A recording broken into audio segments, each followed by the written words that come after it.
life is a teaching experience. In your lives, what are the greatest lessons you have learned? Well, it's hard to talk about the greatest lessons. I keep learning things, and that's probably a really good sign. Let's see, I learned, I think, two important things in the last week. One is I learned how important it is to keep failing at something before you learn how to understand it or do it. And that was a long experience learning to use Audacity to record meditations. And there's several inputs and a lot of different settings, and I've failed with that for a long time. But I finally figured it out and got comfortable with it, and could do it over the weekend. And the other thing I learned, and I think people in the psychology community would call this a breakthrough, is I decided to start throwing things away instead of trying to fix them. I have a number of failed mechanical pencils on my desk, and I decided it just wasn't a good use of my time to try to fix them. I'm just going to replace them. Time is also a resource that can be wasted. Time is clearly a resource that can be wasted. And clearly, this is a strategy that works better on a mechanical pencil than it does on, say, a relationship. I was going to say, yeah. But it was part of me that thought, well, I can probably fix that. I'm sure there's a repair kit I could get somewhere. And then I started thinking about how much of my time would be devoted to this particular task.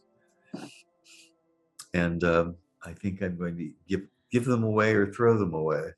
None of these are what you, say to Badria, would call fine writing instruments. Yeah, but I mean, even, I guess, I totally understand where you're coming from, because time and life are precious. But I'm a big supporter of, personally, of not wasting.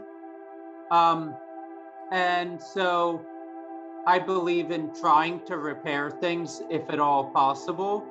And, I have a lead holder that I've had for something like 20 odd years. And every now and then the 2mm leads are having problems. And I spend 5 or 10 minutes cleaning everything out and making sure it's all good to go. And it works as good as new in the end. I'm with you 100% up to now. Right. I think the things to learn is that learning never stops. And it's acknowledging that learning never stops, that every moment can open up something that one can learn from. So I think the biggest thing for me was to learn something from everyone, whether it's as small as how to fold clothes in the proper fashion, or how to be completely present when conversing with someone. So I think for me, it's been the biggest thing is that there's always something to learn from every single person out there. That's a good principle. I think I've learned that when it comes to human relationships, you can't apply any principles. As soon as you think you've got it figured out and have established a principle, you come across a situation that it just doesn't work for. So you just have to wing it. That's how it seems to me lately, anyway. Well, a principle is not a person, so I can see why it might be inadequate. But even when it comes to, you can have a broad principle like treat people lovingly, but there's no way to tell whether the loving way to treat somebody is to give him the hard truth or to show him support and encouragement at the moment, which is more important than the hard truth, or there's no way to form principles about those things. You just have to wing it. And when I was younger, I thought my failures were some kind of lack of virtue, but now it just seems to me it's just lack of experience, and the only cure for lack of experience is more experience. So, But even intending to say the helpful thing is a kind thing to do. It may not work out the way you expected, but there was no malice. yeah, I think the older I get, the more I think that matters I used to think were moral are only matters of maturity, or, like I said, experience. I don't think I'm going to live long enough to actually arrive at any knowledge or wisdom about how to interact with people, because I'm pretty old now and I'm not making that much progress. Well, I haven't seen any great progress in me recently, but I have noticed it from time to time. But I'm getting old too. Maybe we have to find ourselves in being rather than doing. Say again. So that find ourselves in being rather than doing.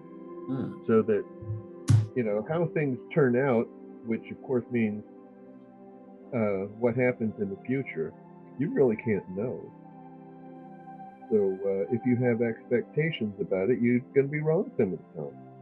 What continually shocks me is how different people's perceptions of the same event are. Yeah.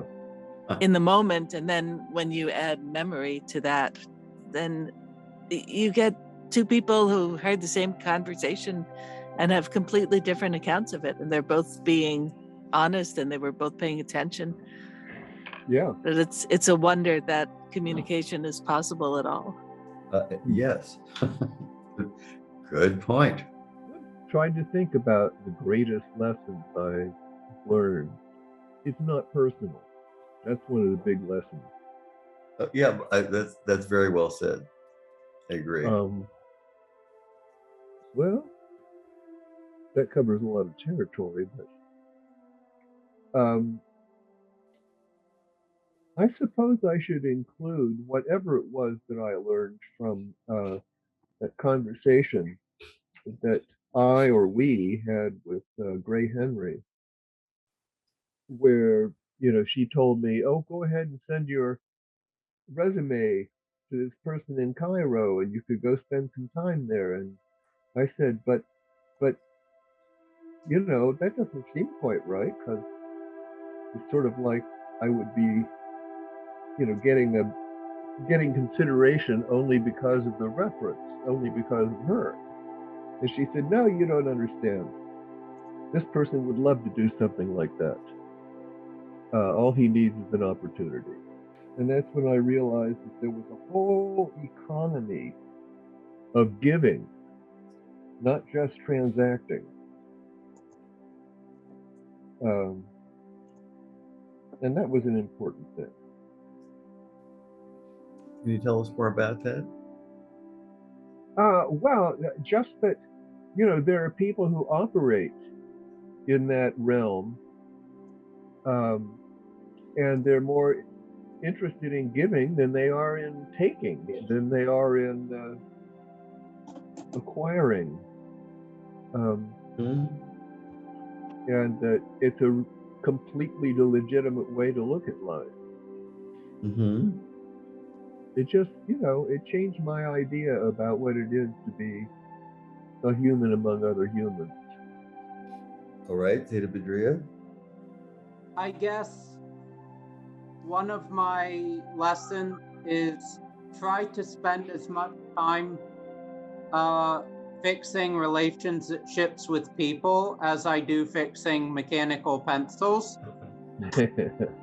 Since as much as I try not to throw things away, I've had a habit of throwing people away if they have offended me. But I'm getting better with that. The other thing is to never stop questioning, because sometimes, I can get all comfy in a metaphysical nook and hibernate in the comfiness of these metaphysical theories, like a polar bear in its, like a grizzly bear in its cave. But all of it is really just conjecture. It's all really a finger pointing at the moon. And so ultimately I have to get back on the road to reality with a capital R. Well, you only know in the present moment. And you could be knowing a lot of things if it's right there in your experience. And in the present moment, you could give some reparative attention to somebody. Is that word reparative? And that's what I said. I don't know if that's correct or not. Reparatory, well, whatever. But you have to bring the past into the future, or at least the person you remember from the past. That may be a diversion from where we were. Well, it's a good question, It's a good question.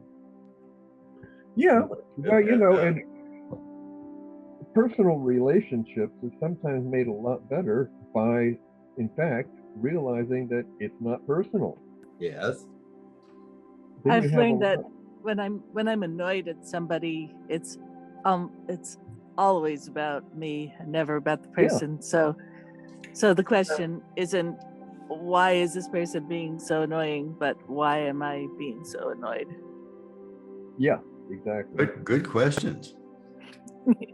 Yeah. And the big piece of advice, this comes from my mother, which has been passed down to all of us, is the emotions that you have when you're tired, don't take them too seriously.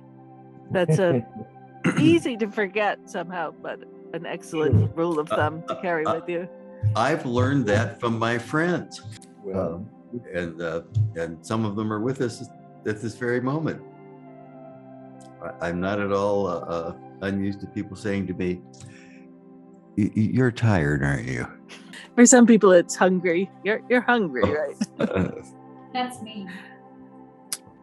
Yeah, if it's low blood sugar, it can put you in one of those places. I also think that sometimes what I have found personally, that point that Abby mentioned, reminding oneself of the emotional aspect of how the emotions come up and you forget. And so that reminder really helps. But it doesn't always happen, but what I find really useful is to look in the mirror and say to myself, if there's nobody else to say it to me, that everything will be all right. And I often think that makes light of the situation. It doesn't feel heavy. And it's almost like myself reassuring myself that in the end, everything will be all right. Yeah. And every moment has an end and a beginning. So. Well, yeah, I suppose. Are there any moments, or is there just now? We experience moments, but are we interpreting it correctly? Another one I think is to keep it simple. KISS. Keep it simple. Yeah. Getting back to mechanical pencils, and I'm sure I'm beating a dead horse here.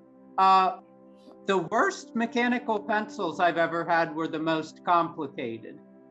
You have all these fancy things like auto rotation and auto advance and everything.